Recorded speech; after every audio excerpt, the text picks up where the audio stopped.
Hello students, myself Patel Hiran Kumar A, lecturer in Mechanical Engineering Department from Vallabhpuri Polytechnic, Navsari. Today we will learn a subject power plant engineering and we are discussing about gas turbine. Okay? તો આજે આપણે gas ટર્બાઇનની અંદર આજના લેક્ચરમાં આપણે open અને close cycle gas turbine જોઈશું. તો સૌપ્રથમ હું તમને આ ગેસ ટર્બાઇનની રચના વિશે સમજાવી દઉં કે એર છે તે અહીંયાથી આવશે એર ફ્રોમ એટમોસ્ફિયર એર અહીંયાથી આવે છે ક્યાં આવશે કમ્પ્રેસરની અંદર બરાબર છે કમ્પ્રેસરની અંદર એર શું થશે કમ્પ્રેસ થશે એર કમ્પ્રેસ થશે પછી એ જે એર છે એ ક્યાં જશે કમ્બશન ચેમ્બરની અંદર અહીંયા તમને Q1 હીટ જે Q1 જેટલી હીટ શું થશે એડ થશે એટલે કે અહીંયા એર અને ફ્યુલ બંને શું થશે મિક્સ થશે એટલે કે એર અને ફ્યુલનું મિક્સચર બનશે કમ્બશન ચેમ્બરમાંથી એ એર અને ફ્યુલનું મિક્સચર ક્યાં આવશે ટર્બાઇનની અંદર ટર્બાઇનની અંદર શું કરશે એ વર્ક કરશે અને ટર્બાઇનનું કનેક્શન કોની જોડે કરેલું છે જનરેટર જોડે કરેલું છે બરાબર છે એટલે જનરેટરની અંદર શું તમને ઇલેક્ટ્રિસિટી પણ થશે હવે બાકી રહેલી જે ગેસીસ છે બરાબર છે તે એક્ઝોસ્ટ ગેસીસ એટમોસ્ફિયરમાં નીકળી જશે બરાબર છે તો આ રીતના તમારું આખી જે સાયકલ છે ગેસ ટર્બાઇન સાયકલ તે વર્ક કરે છે તો આપણે પહેલા જોઈએ કે ઓપન સાયકલ ગેસ ટર્બાઇનની વાત કરીએ The open cycle gas turbine or Brayton cycle is mostly idealized cycle for the simple gas turbine power plant. As shown in figure. તમે અત્યારે મેં તમને જે ફિગરની અંદર સમજાવી તે જ પ્રમાણે simple gas turbine power plant cycle કહેવામાં આવે અથવા તો બ્રેટન સાયકલ કહેવામાં આવે atmospheric air is compressed from P1 to high pressure P2 in the compressor and delivered to the combustion chamber where fuel is injected and burned.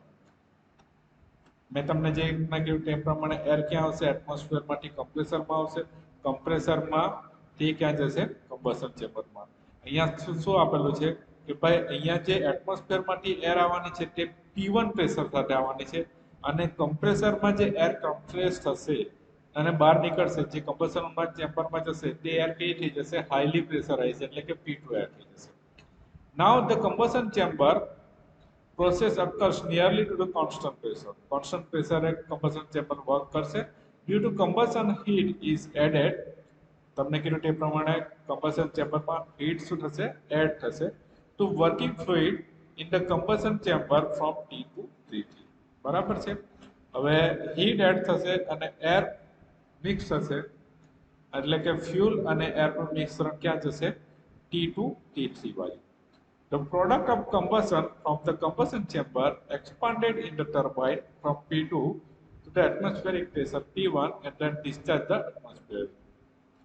મેં તમને કીધું તે પ્રમાણે ટર્બાઇનની અંદર જે જરૂરી હશે તેટલા એર ફ્યુલ મિક્સચરનો યુઝ કરી લેશે જેનાથી તમારું જનરેટર સ્ટાર્ટ થઈ જશે વર્કિંગ થઈ જશે અને બાકી રહેલો જે ગેસીસ છે તે ક્યાં જશે એક્ઝોસ્ટ ગેસીસ એટમોસ્ફિયરમાં જશે તો આ છે તમારું પીવી ડાયાગ્રામ અને એચએસ ડાયાગ્રામ તમે જોઈ શકો છો પ્રોસેસ નંબર 1 to 2 જે કમ્પ્રેસરમાં એર દાખલ થાય છે તે પ્રોસેસ એટલે કે જેને કહેવામાં આવે આઇસેન્ટ્રોપિક કમ્પ્રેસર પ્રોસેસ ત્યાર પછી 2 to 3 પ્રોસેસ જે કમ્બશન ચેમ્બરમાં એટલે કે કમ્પ્રેસરમાંથી એર હાઈલી પ્રેશરાઇઝ એર ક્યાં જશે કમ્બશન ચેમ્બરમાં અને ત્યાં શું થશે હીટ એડ થશે અને આગળ તમને કીધું તે પ્રમાણે કમ્બશન ચેમ્બરમાં કોન્સ્ટન્ટ પ્રેશરે હીટ એડિશન થાય છે એટલે એ પ્રોસેસ તમારી થશે the constant pressure heat additional in the combustion chamber ત્યાર પછી તમે ફરીથી જોઉં છો 3 થી 4 એટલે કે કમ્બશન ચેમ્બરમાંથી ટર્બાઇન સુધી જવાની જે પ્રોસેસ છે જેની અંદર તમારો ગેસ શું થાય છે એક્સપાન્ડ થાય છે એટલે તેને કહેવામાં આવે છે isentropic expansion process in the turbine ત્યાર પછી આવે છે કોન્સ્ટન્ટ પ્રેશર હીટ રિજેક્શન બરાબર છે 4 to 1 પ્રોસેસ જેને કહેવામાં કોન્સ્ટન્ટ હીટ રિજેક્શન પ્રોસેસ કારણ કે બાકી રહેલી જે ગેસીસ છે એક્ઝોસ્ટ ગેસીસ જે ક્યાં જશે એટમોસ્ફિયરમાં now the thermal efficiency on the basis of 1 kg of working fluid heat supply QA H3 minus H2 is equal to Cp T3 minus T2. Heat reject ક્યાં થશે? H4 અને H1 ની વચ્ચે. તો એને કહેવામાં આવે છે CpT4 minus T1. Now the net work done is equal to QA minus QR. એટલે કે QA એટલે કે હીટ સપ્લાય, તમે QS પણ કહી શકો, QS minus QR પણ કહી શકો. તો આ બંનેનો ડિફરન્સ તો Cp કોમન થઈ જશે, T3 minus T2 minus T4 minus T1 આવી જશે. Now the efficiency of work done ની વાત કરીએ તો efficiency of thermal efficiency W net divided by QS. So Cp T3 minus T2 minus T4 minus T1 divided by T3 minus T1 2. So 1 minus T4 minus T1 divided by T3 minus T2 આ થઈ ગયું. હવે આપણે વાત કરીએ તો we know that the isentropic process ની વાત કરીએ તો પ્રેશર રેશિયો તમારો શું થશે? આપણે જાણીએ છીએ તે પ્રમાણે T2 by T1 is equal to P2 by P1 raised to gamma minus 1 upon gamma. અને તેને બીજી રીતે લખવું હોય તો આપણે આ રીતે પણ લખાઈ શકાય T3 minus T1 is equal to P3 by P4 raised to gamma minus 1 upon gamma. તો T2 ને સૂત્ર કરતા બને તો T1 into P2 by P1 એટલે કે pressure ratio Rp gamma minus 1 upon gamma થશે. T3 is equal to T4 into Rp gamma minus 1 upon gamma થશે. But P1 is equal to P4 અને P2 is equal to P3 બરાબર છે. તો શું આવે? T2 by T1 is equal to T3 by T4 આવે. તો P2 by P1 raised to gamma minus 1 upon gamma થઈ જાય બરાબર છે. તો P2 by P1 is equal to શું થશે? Pressure ratio Rp. તો પ્રેશર રેશિયો Rp બરાબર શું થશે? gamma minus 1 upon gamma, જે Rp is equal to pressure ratio થશે. Thermal efficiency 1 minus T4 minus T1 T4 into Rp raised to gamma minus 1 upon gamma minus T1 Rp gamma minus 1 upon gamma, જે value હતી તે આપણે મૂકી. તો શું થશે? 1 minus T4 minus T1 divided by T4 minus T1 raised into Rp raised to gamma minus 1. અહીંયા Rp ને શું પ્રેશર રેશિયો એટલે કે Rp raised to gamma minus 1 upon gamma ને કોમન કાઢી લીધા એટલે T4 minus T1 આવી ગયું. હવે આ પદ અને આ પદ શું થઈ જશે? નીકળી જશે. તો 1 minus 1 upon Rp raised to gamma minus 1 upon gamma થશે બરાબર છે. તો આ થઈ ગયો open cycle. Now the close cycle. Close cycle ની અંદર શું થાય છે એ જોઈ લઈએ. તો કે ભાઈ કમ્પ્રેસર છે, સેમ વસ્તુ. તો ગેસ અંદર આવશે અથવા તો એર અંદર આવશે. ત્યાર પછી સેકન્ડ નંબર આ શું આવશે? કમ્બશન ચેમ્બર બરાબર છે. કમ્બશન ચેમ્બર ની અંદર શું થશે? એર અને ફ્યુઅલ મિક્સ થશે, ટર્બાઇન ને જશે, ટર્બાઇન ની અંદર વર્ક થશે, અહીંયા તમારો જનરેટર હશે બરાબર. હવે જે બાકી રહેલો એક્ઝોસ્ટ ગેસ જે એટમોસ્ફિયરમાં જતો હતો ઓપન સાયકલ ની અંદર, તેની જગ્યાએ ક્યાં જશે? હીટ એક્સચેન્જર ની અંદર. અને તેમાં કુલિંગ એર વોટર મૂકેલો હશે અથવા તો હીટ એક્સચેન્જર ની અંદર શું થશે? ગેસને ફરીથી યુઝ કરીને કમ્પ્રેસરમાં મૂકી આપવામાં આવશે. તો આ થઈ ગઈ ક્લોઝ સાયકલ. હવે એને આપણે જોઈએ working. A schematic diagram of the closed cycle gas turbine power plant shown in a figure. The working fluid coming out from the compressor is heated in a heat exchanger by an external source of constant pressure.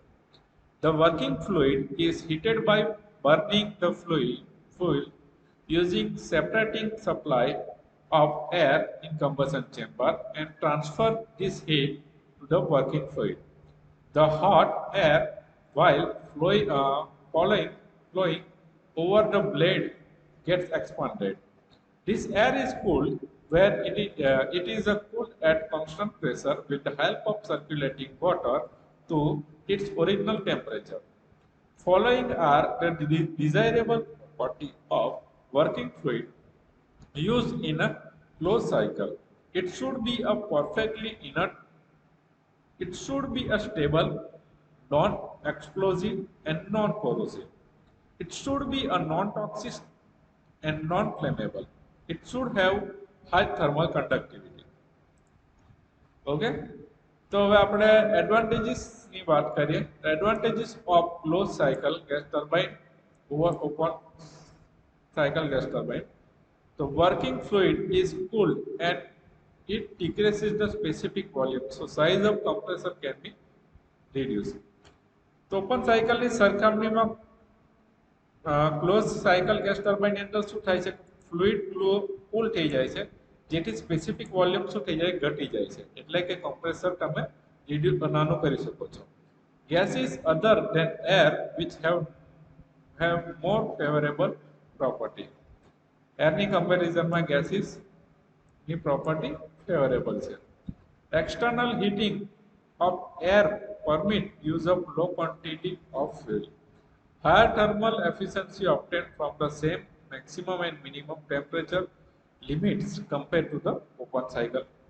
The power output can be varied by changing the mass flow rate. No loss of working fluid. High heat transfer rate is possible compared to open cycle. Now, what is the disadvantages of closed cycle? Depends on cooling tower. Cooling tower पर dependent है. These elements use of system in an aircraft. બરાબર છે? Aircraft system ની અંદર use થાય છે. Use of high pressure required a strong heat exchanger. High pressure strong heat exchanger કે જેનું high pressure હોય એ જરૂરી છે. The load control of closed system is complex. Closed system no load control શું છે? Complex છે અને costly compared to open cycle. Considerable quantity of cooling water is required in a pre-cooler. Okay. Thank you.